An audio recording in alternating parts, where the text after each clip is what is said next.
Hi guys, it's Miss McClure with our last video for the year. So today is your last lesson. It is going to be on reflecting points on coordinate planes. So we're going to go over that in just a minute.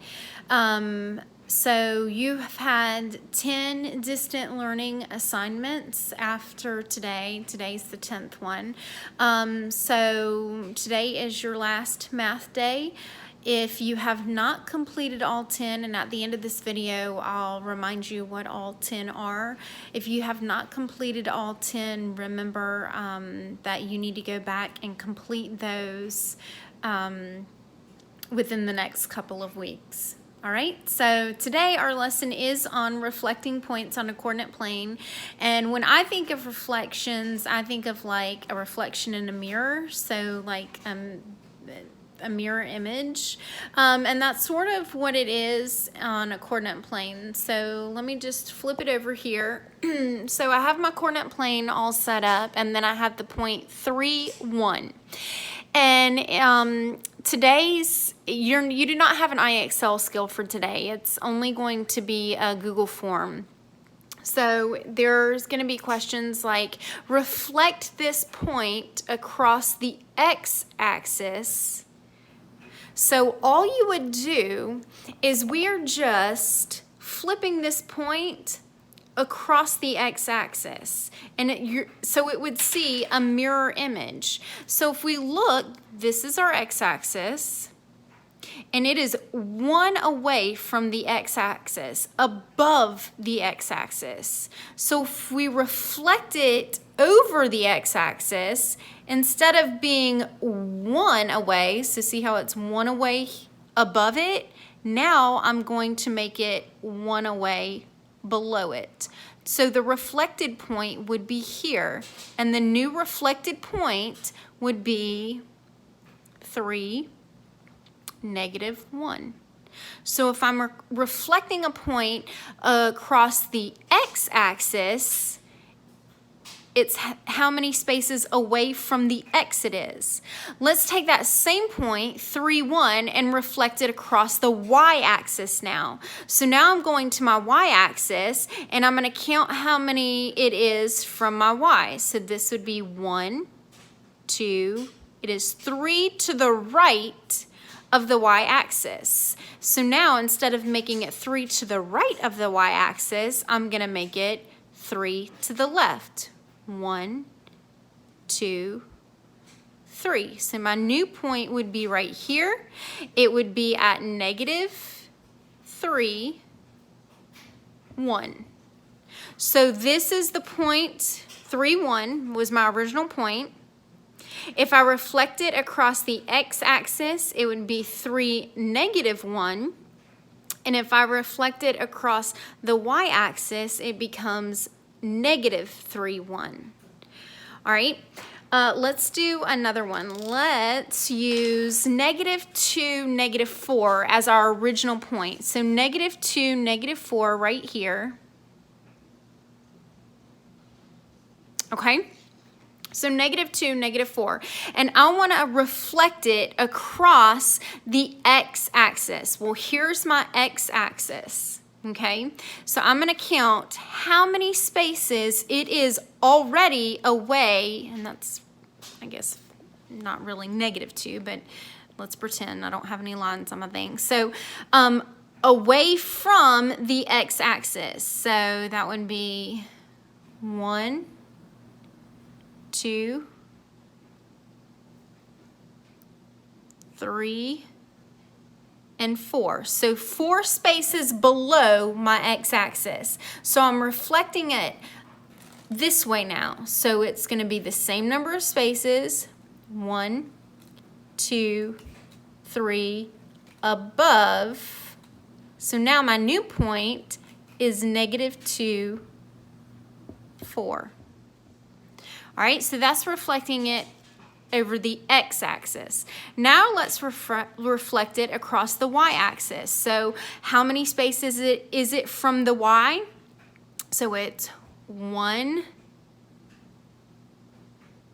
2 spaces to the left. So I need to make it 1, 2 spaces to the right. So my new point across the y-axis would be 2, -4.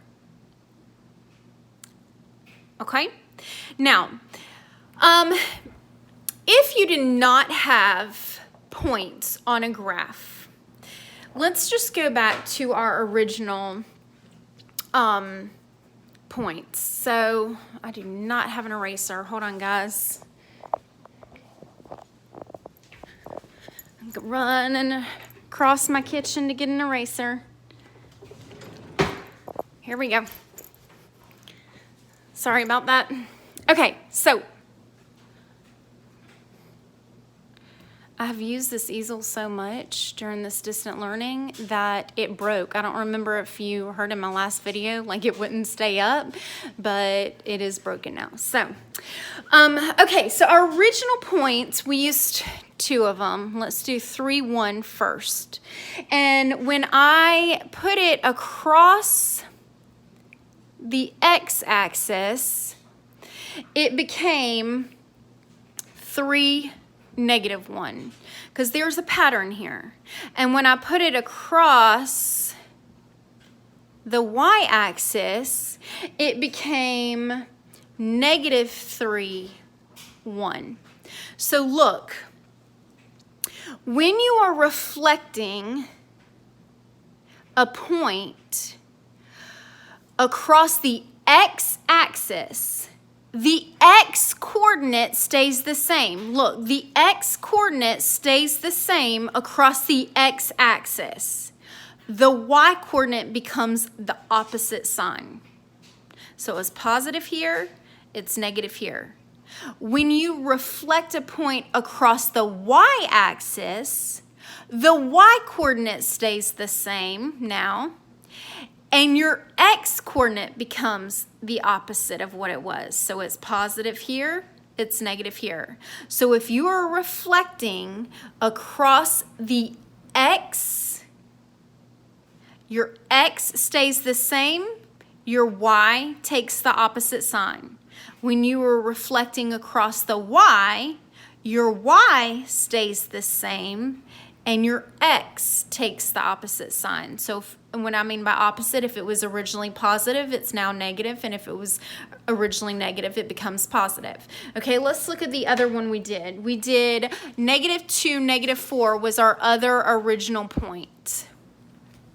Okay, so if I am reflecting this across the x, my x is going to stay the same. So across the x, x stays the same. So it's going to remain a -2, and my y value becomes the opposite sign. So instead of -4, it's going to become a +4. So you don't even need a graph to do this. And if we're going to reflect it across the y now,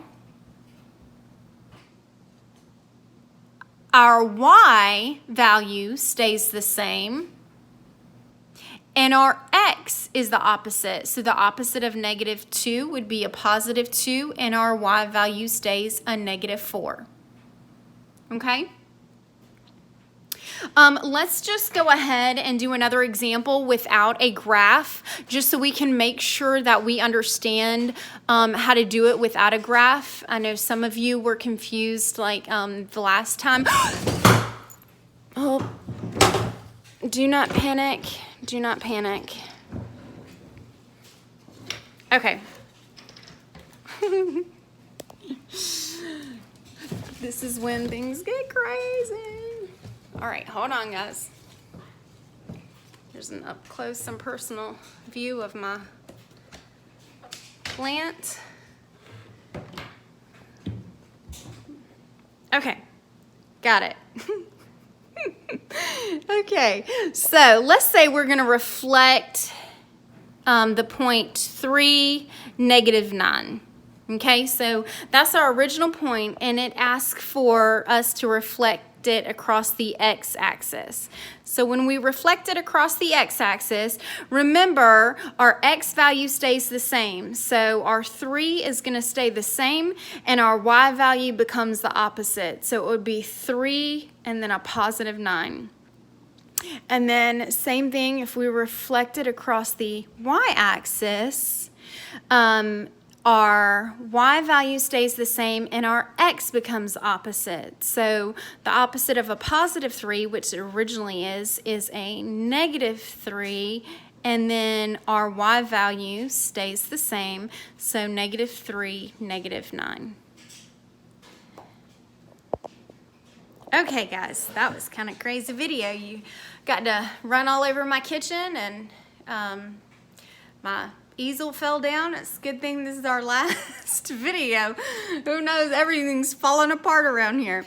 All right, so today you were doing a quick check on reflecting points on a coordinate plane, so what we just learned. This is your last assignment, so let me just mention the 10 assignments that you should have done already, excluding today's assignment. So the first assignment is from March 19th. It was a decimal operations Google form. So there was a form in Google Classroom that you had to do on decimal operations and submit that for a grade. So if you haven't done that, go back to March 19th. Number 2's assignment is from March 24th. It's decimals and fractions and word problems, also a Google form document in Google Classroom. So make sure you get that done and turn that in. The third assignment is from March 26th. It's on GCF and LCM. It's a Google form again. Make sure you submit that. The next couple are IXL skills. So your 4th graded assignment is from March 26. It's IXL skill E11. Make sure you guys are getting 80 or above on those, okay? E11.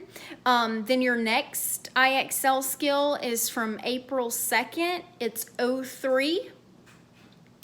The next one is from April 14th. It's IXL-P, and it did not have a number because it is a new standard, but it was on rational numbers on a number line. Number 7, the graded assignment is from April 21st. It was a quick check on understanding integers. It was a Google form. It's in Google Classroom. You just had, I think there were 20 questions you had to answer and turn in. The next graded assignment, number 8, is from April 23rd. It's IXL skill X3. Number 9 is from April 28th. It was IXL skill X5. And then today is number 10, your last graded assignment. It is on reflecting points on a coordinate plane. There is a just a little quick check for you to do in Google Classroom and submit that to me. Once you've done all 10 of those assignments, you are done with math for the year. I am super sad that I do not get to see you again this year. It was very abrupt the way everything ended, and I did not get to say goodbye the way I wanted to. So, goodbye. But it is a good thing that we are not doing virtual lessons anymore, considering the catastrophe that happened today. And I'm not recording this video again. So, I love you guys. I miss you guys deeply.